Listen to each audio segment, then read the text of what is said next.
Hi, I'm Michael Fields. I'm the president of Praemon, and today I'm with our Syrian analyst, Mike Godfrey.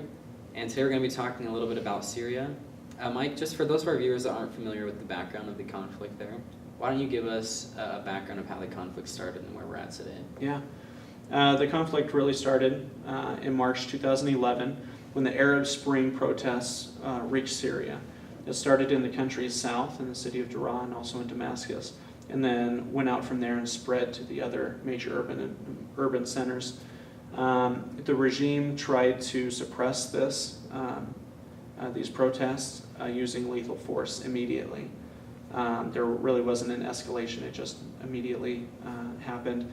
And so it forced the protesters to turn into rebel fighters. And so it really just has developed into a violent rebellion, which has in turn changed into a full-blown civil war. Mm-hmm.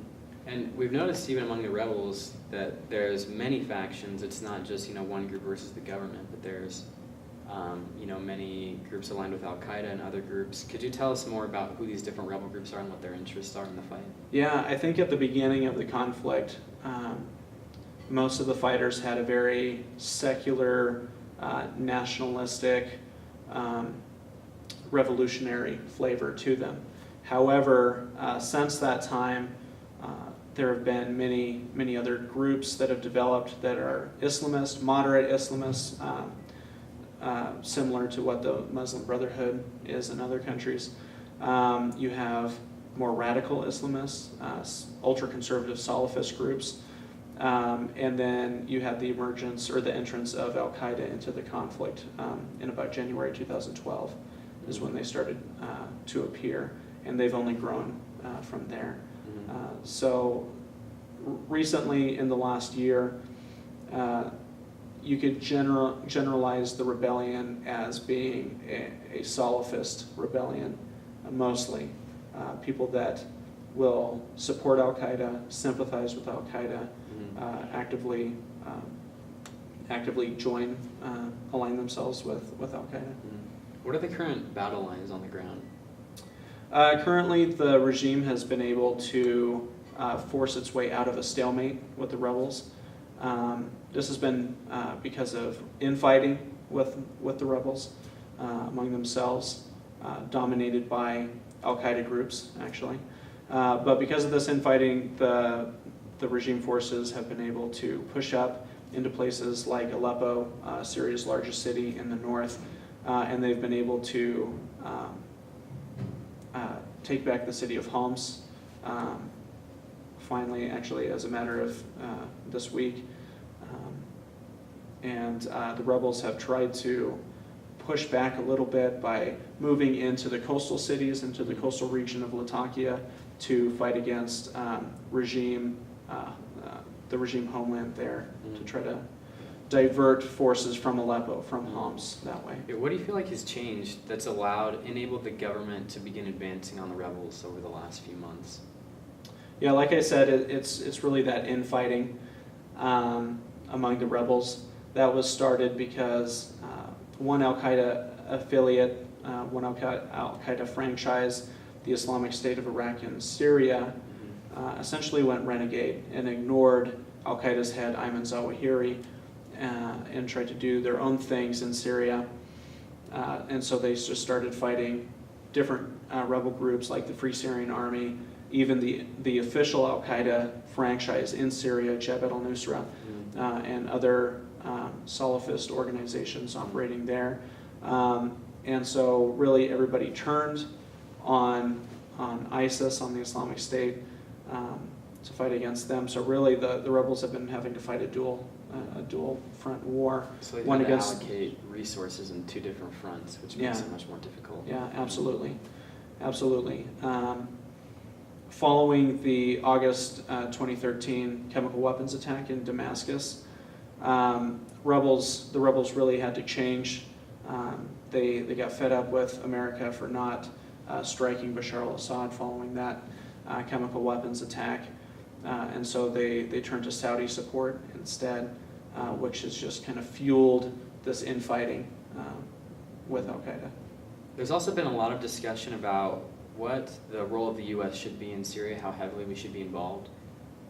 So what do you think the identifiable national security interests are in Syria right now? Well, they differ than what they did at the beginning of the civil war.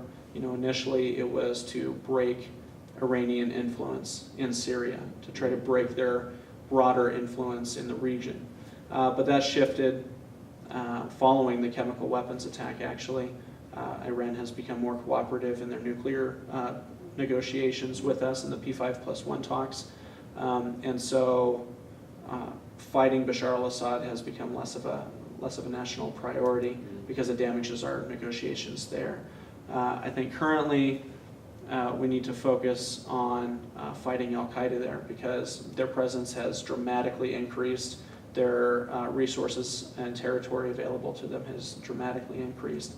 And if we don't fight them, we could see in the near term a de facto Islamic state ran by al-Qaeda. Well, yeah, and I think you raise a good point there because, currently as the U.S. government is against the government of President Bashar al-Assad, I think it's important to discuss what the situation in Syria would be if he was to fall, if his government was to collapse. Particularly since, as you were saying, the al-Qaeda groups are the most prevalent and wield the most power. Yeah. It could be potentially worse for the United States if his government was to collapse. Yeah, if al-Qaeda doesn't have that kind of pressure against them from regime forces, they could concentrate on other targets, namely the United States or Europe. But also the fall of Bashar al-Assad will give them a lot of legitimacy. And so their support base could dramatically increase pretty much overnight. So again, an Islamic State ran by al-Qaeda is kind of a nightmare scenario that's a reality if Bashar al-Assad falls. Now, another dimension to this is if Bashar al-Assad falls, you're going to have a lot more fighters from various factions operating in Syria. Because of the way that the state of Syria is organized, everything runs vertical up to the president. And so if you remove the head of the state, all of a sudden you have many, many factions, various intelligence agencies that currently hate each other, and they would actively fight against each other, and various military units operated by some pretty dynamic personalities, including Bashar al-Assad's own brother Maher al-Assad, for example. You have Hezbollah operating there now, but we don't know what their actions would be if Bashar al-Assad fell, if they tried to take territory there. Basically, an already complex environment would become orders of magnitude more complex. And also, what are the interests of some of the other surrounding countries, like Saudi Arabia and Iran? What are they doing in Syria in that conflict? Saudi Arabia and Iran essentially are fighting a Cold War against each other, and Syria is the battlefield where they can do that through proxies. So for Iran, Syria is, they can't lose Syria. If Syria falls, then this broader regional coalition that they have built up to build up their sphere of influence will fall. They won't be able to support Hezbollah in Lebanon. Obviously their ally Syria won't be there, and then their influence in Iraq, which is already shaky, would probably fall. So for them, they can't afford to lose Syria. For Saudi Arabia, they're terrified of an ascendant Shia government that can counter them, who they view as apostates, as heretics. And so they want to do everything that they can to break the Iranian sphere of influence, specifically by doing that by attacking Bashar al-Assad. So they support a lot of the Salafist groups, the ones that work with al-Qaeda. They give them a ton of money, a ton of support, and not just government-sanctioned support. I mean, this is like grassroots individuals within the Gulf that send money to these groups and to al-Qaeda to fight Iran. Do you see the conflict ending anytime soon, or do you see it continuing to drag out with the government, taking land and then the rebels taking it back or taking other areas? I think that's the situation of maybe 4 or 5 months ago, that while the government would be able to take one area, they would have to move resources in order to do that, and the rebels could exploit that and take that previously regime-held territory. I think now that that's not the case. I think that the regime has enough support that they have been able to defeat the rebels in key areas that will allow them to continue taking urban centers. Like I said, they just took Homs this week, but it looks like they're preparing a siege of Aleppo, at which case it would probably take a couple years in order to take back the city, to besiege the rebels long enough to take the entire city. But I think once that's done, the rest will be pretty easy. So it could be as soon as 1, 2, maybe 3 years, but it could be prolonged and take upwards of 5 years or more. Well, Mike, thank you for talking to us Yeah, today. thank you. For more information about Syria and our other analysis, please visit our website at praemon.org.